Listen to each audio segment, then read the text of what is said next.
வையகம், வாழ்க வளத்துடன். குரு வாழ்க, குருவே துணை. உலகெங்கும் இருக்கும் யூடியூப் குடும்பத்தினருக்கு டாக்டர் டிவைன் தினேஷன் அன்பான வணக்கங்கள். குரு பயிற்சி பார்க்க போகிறோம். 2026-27 குரு பயிற்சி இருக்கிற குரு பயிற்சி இது ரொம்ப ஸ்பெஷல். ஏன்னா இந்த வருஷம், இந்த பராபவ வருஷம், தமிழ் வருஷத்துக்கு ராஜாவே குரு. அவர் ராஜாவாக இருக்கும் போதே குரு பயிற்சி நடக்குது. அதுவும் கடகத்தில் அவர் உச்சமடைகிறார். இது லிட்ரலாக ட்ரிபிள் ஜாக் பாட் மாதிரிங்க. அதனால் இருக்கிற குரு பயிற்சி இது ரொம்ப ஸ்ட்ராங்கான குரு பயிற்சி. அதனால் உங்கள் ராசிக்கு எந்தெந்த விஷயத்துலலாம் உங்களுக்கு நல்லது நடக்கும். நிறைய பேர் சொல்லுவாங்க, எனக்கு இந்த வருஷம் குரு பார்வை இல்லைன்னெலாம். குரு உங்கள் வீட்டில் எப்படியும் ஒரு 3 வீட்டை பார்ப்பார், ஒரு வீட்டில் இருப்பார். அதனால் எப்படியும் ஒரு 4 வீடு அது சம்மந்தமான கிரகங்களுக்கு நம்மளுக்கு நல்லது நடக்க போகுது. சரிங்களா?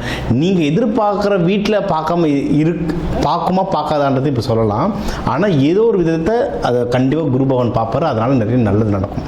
அது எதுன்றதை இப்போ நான் சொல்கிறேன். அதை பிடிச்சிக்கிட்டு அந்த விஷயத்தில் நீங்கள் எவ்வளவு முயற்சி பண்ணி நீங்கள் மென்மேலும் வளருவீங்க. சரிங்களா? ஒன்று, ஸ்டார்டிங்லேயே உங்களுக்கு ஒரு பெரிய டிப்ஸ் நான் கொடுத்துட்றேன். முடிஞ்ச அளவுக்கு இந்த குரு பயிற்சிக்கு எல்லோ கலரில் ட்ரெஸ்ஸு போடணும். எல்லோ கலரில் ட்ரெஸ்ஸு போட நீங்கள் குருவோடைய அந்த சக்தியை அதிகமாக கிரகிச்சுப்பீங்க. இது ஒன்று. இன்னொன்று, கோவிலில் நவகிரகங்களில் குரு பகவான் இருப்பார். ஒன்று தட்சிணாமூர்த்தி, ரைட்டு. ஆனால் நவகிரகங்களில் குரு பகவான் இருப்பார். அந்த குரு பகவானை தொடர்ந்து வழிபட்டு வரவும் நீங்கள் ஒன்றும் நல்ல மென்மேலும் வளருவீங்க. இன்னும் நிறைய விஷயம் பார்ப்போம் வாங்க. மிதுன ராசி, மிதுன லக்னக்காரங்களுக்கு எப்படி இருக்குது? சூப்பராக இருக்குங்க. ஏன்னா போன வருஷமே ஃபுல்லாக குரு பகவான் உங்கள் வீட்டை தான் இருந்தார். நிறைய நல்ல விஷயம் பண்ணி கொடுத்தாரு. நிறைய நல்லது நடந்துச்சு. இப்போ அப்படியே உங்கள் 2ஆம் வீட்டுக்கு போகிறார். அப்படின்னா இந்த வருஷம் காசு சம்மந்தமாக நிறைய நல்ல விஷயம் நடக்கும். மெயினாக காசு ஒன்று, கையில் காசு நிற்கும். சரிங்களா? குடும்பத்திலே காசு சேவிங்ஸ் ஆகும். ஓகே. இன்னொன்று, கடன் எதுனா இருந்தால் கடன் அடைக்கிறதுக்கு பெஸ்ட்டான டைமுங்க. கடன் அடைக்கிறதுக்கான விண்டோ. நீங்கள் எவ்வளோ காசு வருதோ அவ்வளோ சீக்கிரம் கடன் அடைச்சிங்கன்னா அந்த வட்டி அது இதெல்லாம் தப்பிச்சுக்கிட்டு நிம்மதியாக இருக்கலாம் கடன் அடையிறது. இன்னொன்று, வெளியே நீங்கள் யாருக்காவது கடன் கொடுத்துருந்தால் அதை திருப்பி வாங்குறதுக்கு இது ஒரு நல்ல டைம். வெளியே எங்கெங்கே பணம் கொடுத்துருக்கீங்களோ, ஏதாவது அடைச்சிருக்கு, எனக்கு இப்போ ஃபார் எக்ஸாம்பிள் இந்த பிஎஃப் இஎஸ்ஐ பணம் மாட்டிக்கிச்சு, இல்லை எங்கள் ஹஸ்பண்டுக்கு ஒய்ஃபுக்கு வர வேண்டிய காசு மாட்டிக்கிச்சு, இல்லை ஃப்ரெண்டுக்கு கொடுத்தேன் அவன் ஒன்றும் காசு தரலை. இந்த திருவாதிரையில் பிறந்தவங்களாம் ஜாஸ்தியாக ஃப்ரெண்டுங்களுக்கு செய்வாங்க பயங்கரமாக. சரிங்களா? அதுமாரி கொடுத்தம் வரல. அந்த மாதிரி காசு எல்லாமே அடைச்சிருக்க பணங்கள் வெளியே கொண்டு வர்றதுக்கு இது ஒரு பக்காவான டைம். இது ஒன்று.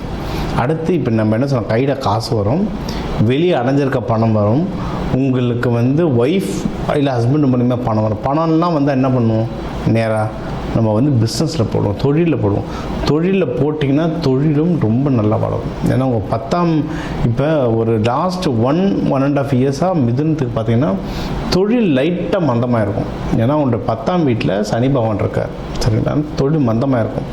இந்த ஜூன்லேருந்து உங்களுக்கு தொழில் திருப்பி ஸ்டார்ட் ஆகும்.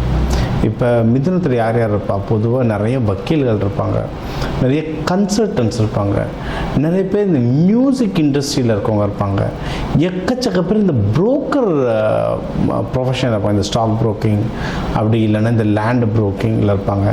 ஐடியில் நிறைய பேர் இருப்பாங்க. இவங்களுக்கெல்லாம் ஏதோ ஒரு இடத்துல உங்களுக்கு மந்தமாக இருந்தது தொழில்னா, இல்லை வேலையே மந்தமாக இருந்தது, ப்ரமோஷன் கிடைக்கல, ஹைக்கு கிடைக்கல சார், அது இதுன்னு என்ன பிரச்சனை வேணால் இருக்கட்டும், இந்த ஜூன்லேருந்து ஒரு நல்ல விடிவு காலம் வரும்.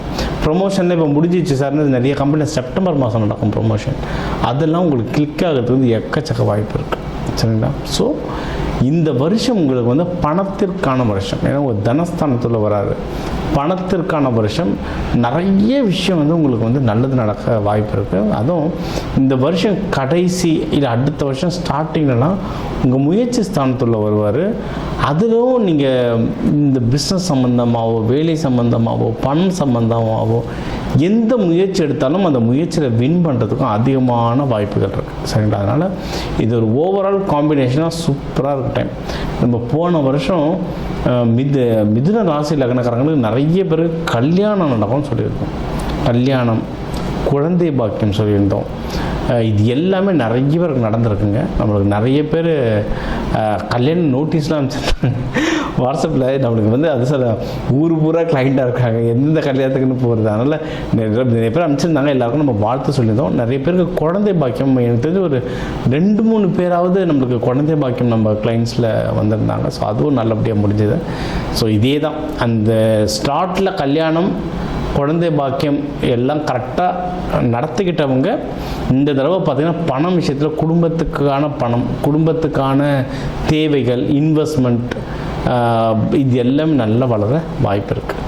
இன்வெஸ்ட்மெண்ட் ஒன்று சொல்கிறேன், அது இன்வெஸ்ட்மெண்ட் பண்ணுறது இருந்தால் கொஞ்சம் ஜாகிரதையாக பண்ணுங்கள், சரிங்களா? ஏன்னா நீங்கள் வந்து எதுனா லேண்ட் வாங்க போகிறேன், நகை வாங்க போகிறேன், ஸ்டாக் மார்க்கெட்டில் போட போகிறேன்னா அது மட்டும் கொஞ்சம் ஜாகிரதையாக பாருங்கள். ஏன்னா உங்கள் இன்வெஸ்ட்மெண்ட் ஹவுஸை வந்து உங்களுக்கு வந்து சனி பகவான் பார்த்துட்ருக்காரு. அதனால் இது கொஞ்சம் ஜாகிரதையாக பாருங்கள். அதே மாதிரி அரசியலில் இருக்கவங்களும், மிதுனத்தில் அரசியலில் இருக்கவங்களும், ஏன்னா இப்போ எலெக்ஷன் டைம்லாம் போகும், நீங்களும் கொஞ்சம் ஜாகிரதையாக இருக்கலாம். ஏன்னா உங்கள் அரசியல் வீட்டையும் சனி பகவான் பார்க்கறதுனால நிறைய சில கஷ்ட சூழ்நிலைகள் இருக்கும். அதனால் அதெல்லாம் கொஞ்சம் ஜாகிரதையாக பார்த்துக்கோங்க, சரிங்களா? மற்றபடி பணம் கையில் நல்லா நடமாடும். அந்த பணத்தை எப்படி யூஸ் பண்ணுறீங்களோ அதை பொறுத்து உங்களுடைய அடுத்தடுத்த வெற்றிகள் குவியும். சரி, இதுக்கு நீங்கள் வழிபட வேண்டிய தெய்வம் அப்படின்னு நீங்கள் பார்த்தீங்கன்னா உங்களுக்கு வந்து கிருஷ்ணர், பெருமாள், இவங்களுடைய வழிபாடு ரொம்ப நல்லது. திருவாதிரையாக இருந்தால் நடராஜர், அம்பாள் இவங்களை சேர்த்து வழிபாடலாம். பெருமாள் கிருஷ்ணரை வழிபாடும் போது பாமா, ருக்மணி, லக்ஷ்மி தாயார் இவங்களை வச்சு வழிபாடு பண்ணுறது ரொம்ப நல்லது. நீங்கள் பெருமாள் கோயில் போகிறது இருந்தால் நம்ம எப்போயும் துளசி கொடுத்து வழிபடலாம். நீங்கள் சிவன் கோயில் போகிறது இருந்தால் வில்வம் கொடுத்து வழிபடலாம். இது எல்லாமே புதன் பகவான், பச்சை நிறங்கள் புதன் பகவானோட ரொம்ப நெருங்கி உள்ள விஷயங்கள். நீங்கள் நம்ம மீடியாவே போயிட்டீங்கன்னா கூட நிறைய பேர் க்ரீன் மேட்டர்னு வச்சுருப்பாங்க. அது எடிட்டிங், கலரிங் அதெல்லாம் ஓகே. புதன் கம்யூனிகேஷன், சரிங்களா? அதனால் எப்படி பார்த்தாலும் அது அங்கே வந்து அந்த ஜோதிடம்ன்றது வேலை செய்யும். அதனால் இந்தமாரி பச்சை வில்வங்கள் துளசி கொடுத்து வழிபட அதுவும் புதன்கிழமை, புதன் ஹோரையிலலாம் கொடுத்து வழிபட ரொம்ப நல்லது. தானியங்களில் பார்த்திங்கன்னா புளி, நீங்கள் நம்ம அங்கே பெருமாள் கோயிலேருந்து புளியோதரை தருவோம். பெருமாள் கோயில் தான் அதிகமாக புளியோதரை நடக்கும். ஏன்னு யோசிச்சிருக்குமா? அதெல்லாம் பெருமாள் சொல்கிறாங்க புளியோதரை தான் வேணும்ன்ட்டு. அப்படி கிடையாது. மிதுன ராசிக்கு வந்து ஜென்ரலாக இந்த ஸ்கின் அலர்ஜி மாதிரிலாம் நிறைய வரும். ஸ்கின் அலர்ஜி வந்து சித்த மருத்துவத்தில் என்ன சொல்லுவோம், கொஞ்ச நாளைக்கு கத்திரிக்காய் சாப்பிடாத, கொஞ்ச நாளைக்கு புளிசை எடுத்துக்காத, உப்பு கம்மியாக போடுன்னு சொல்லுவோம்.